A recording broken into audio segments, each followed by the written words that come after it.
So where do stocks fit in a diversified portfolio? A portfolio being think of it as a basket of your holdings of your investments that you have, your various investments. Maybe you have some cash investments or bond investments, or you have precious metals like gold, silver, you have investments there, and investments in stocks. And within stocks, you have individual stocks or mutual funds or exchange trade funds, a lot of different variations, of course, on that. But your portfolio is basically your whole basket of all your holdings that you have as far as your investments.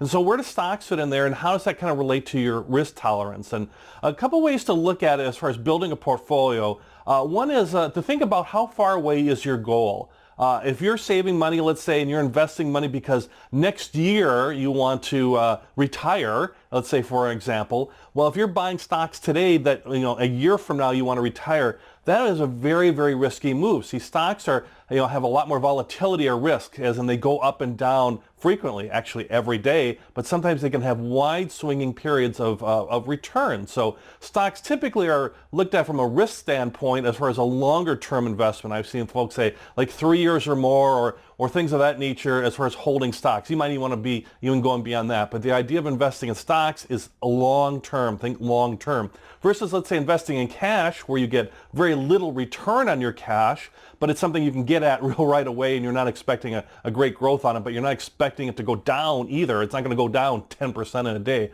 like an individual stock may. So think about when you're building a portfolio, and where stocks fit in is how far away is your goal. The further away it is, the more stocks that you can have as far as a risk idea.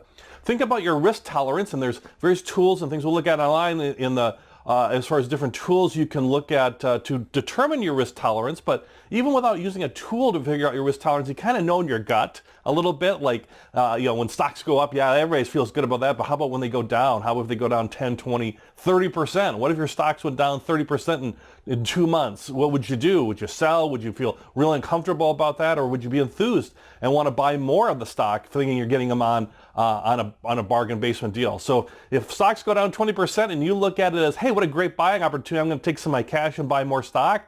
Well, you're a very risk averse, or you're a very risk aggressive investor. You're like, I want to take on more risk to get more return.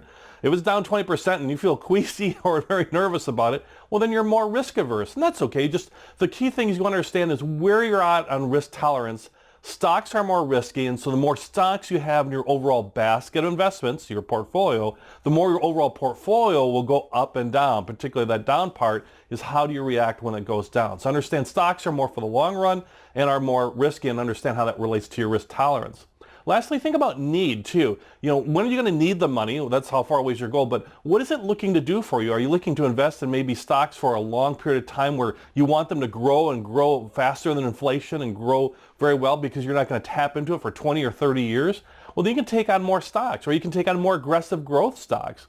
Or maybe you're like a retiree right now. Let's say you're going to retire in a year, or you're going to retire and you have a lot of income producing things like cash or bonds, which are made to give you income. Maybe you want to supplement that with a few dividend type paying stocks or dividend mutual funds, things that pay out income that are dividends, but they get you a little bit more growth because there's still a stock, still more risky, but less risky than, let's say, a high tech stock, for example. But it's a less risky stock that'll still pay you every quarter some money or income, and you have that be a small part of your overall portfolio or basket of your holdings. So think about how far away is your goal, how is your tolerance for risk, and then kind of what you're needing out of this. Are you needing growth? Are you needing income? Are you needing a combination? Do you need safety? In that case, you might be have very little invested in stocks.